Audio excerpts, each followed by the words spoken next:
আচ্ছা, তাহলে তুমি গৌরব তিওয়ারির ব্যাপারে শুনে তো নিশ্চয়ই থাকবে।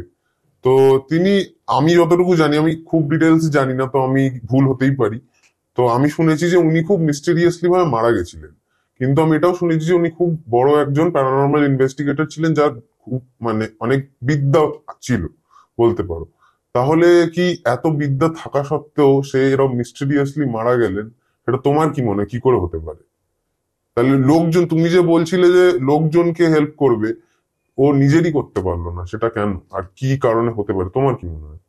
দেখ, বিষয়টা হচ্ছে গৌরব তিওয়ারির যে মৃত্যু, সেটা খুবই তার পরিবার বা তার বন্ধুদের কাছে, তার যারা সতীর্থ আছে তাদের কাছে জিনিসটা খুবই যন্ত্রণাদায়ক একটা বিষয়। নিশ্চয়ই।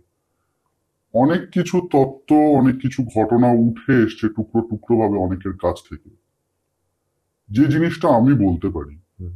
সেটা হচ্ছে গৌরব তার জীবনের শেষ দিকগুলোতে একটা স্পেসিফিক এন্টিটি বা একটা স্পেসিফিক কোনো আত্মা বা কিছুর সাথে, এনার্জির সাথে হয়তো একটা মুখোমুখি লড়াইয়ে নেমে পড়েছিল। ডেমনিক এন্টিটি না নর্মাল এন্টিটি? বোধহয় ডেমনিক এন্টিটি। কারণ যতটুকু বোঝা যায় তাতে গৌরব তিওয়ারি যখন শেষ মুহূর্তগুলো ওর যাচ্ছিল, যে শেষ দিনগুলো ছিল, সেই দিনগুলোতে এই রকম কিছু কিছু জিনিস তার খুব ক্লোজ দুজনের কাছ থেকে আমরা জানতে পারি, তার টিমের, যে তার জীবনে এমন অদ্ভুত কিছু ঘটনা ঘটছিল এবং সে একটু ভয় পেয়েছিল কিছু কিছু জিনিস নিয়ে। এবং ওকে। তারপরে হঠাৎই তার মৃত্যুটা ঘটে।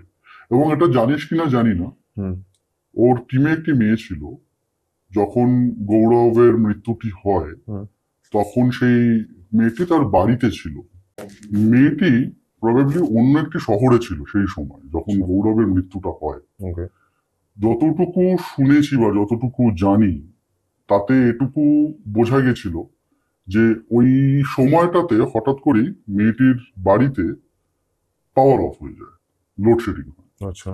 মেয়েটি তার ঘর থেকে বেরিয়ে বোধহয় তার মায়ের ঘরের দিকে যেতে যাচ্ছিল। সেই সময় তার কম্পিউটারটা ওই দুটো ঘরের মাঝখানে একটা জায়গায় রাখা থাকে, সেইটা অন হয়ে যায়, একটা ডেস্কটপ কম্পিউটার, লোডশেডিং অবস্থায়? লোডশেডিং অবস্থায় অন আচ্ছা। হয়ে গিয়ে তাতে সামহাও কিছু একটা সে দেখেছিল বা কিছু একটা হয়েছিল।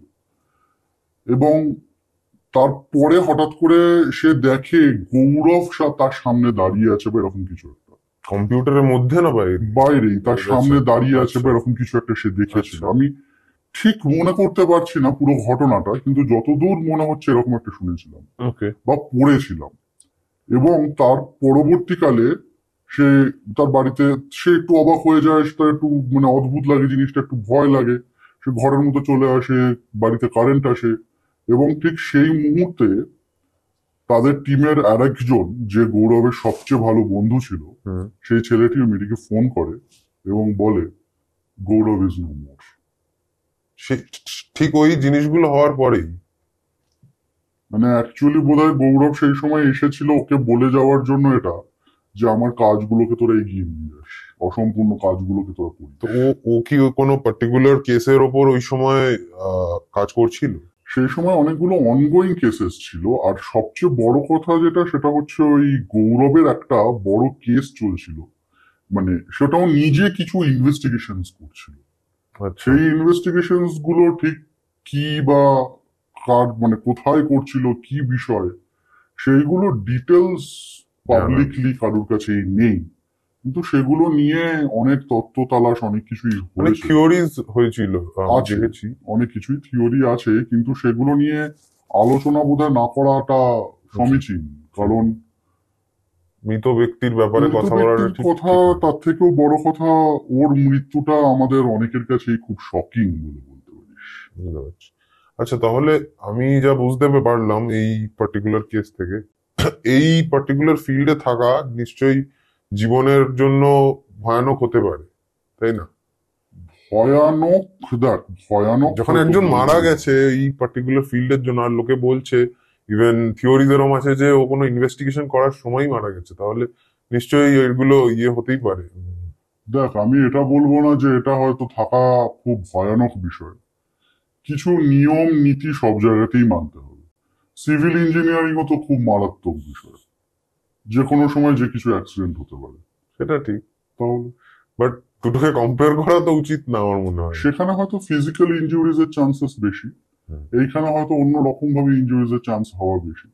এখানে হয়তো তোর আনএক্সপ্লেনড সো কল্ড কিছু ইনজুরিজ হতে পারে, সেই জিনিসগুলো হয়তো কোন দিক দিয়ে বিপদ আসবে বুঝতে পারবি না। সেরকম সেখানেও তাই, সিভিল ইঞ্জিনিয়ারিং এর ক্ষেত্রেও তাই, একটা কাজ চলছে, হয়তো বিল্ডিংটাই কোনো রকম ভাবে ভেঙে গেল, সে তো কোথাও হতেই পারে। ক্যালকুলেশনের এরার, এখানেও Definitely. ক্যালকুলেশনের এরার। যদি কোনো জায়গায় কোনো রকম আমাদের গাণিতিক ভুল হয়, সেই গণিতিক ভুলের জন্য হুম। অনেক কিছু অনেক রকম ভাবে হতে পারে। একটা ফল যদি আমি ভুল পাই, সেই ফলটাকে ধরে নিয়ে আমি যদি একটা বিল্ডিং খাড়া করি, তাহলে সেখানে অবভিয়াসলি সেই বিল্ডিংটা ভেঙে পড়তে বাধ্য। বুঝতে পেরেছি, যেমন একটা বিল্ডিং হেলে যাচ্ছে, ভেঙে পড়ছে, এরকম অনেক ঘটনা। বুঝেছি, তোমার মেটাফোরটা ঠিক- বুঝতে পেরেছি। ঠিক সেই রকম ভাবেই আমাদের এই ফিল্ডে তুই যদি দেখিস, কোনো না কোনো ভুলের জন্য কিছু না কিছু হয়।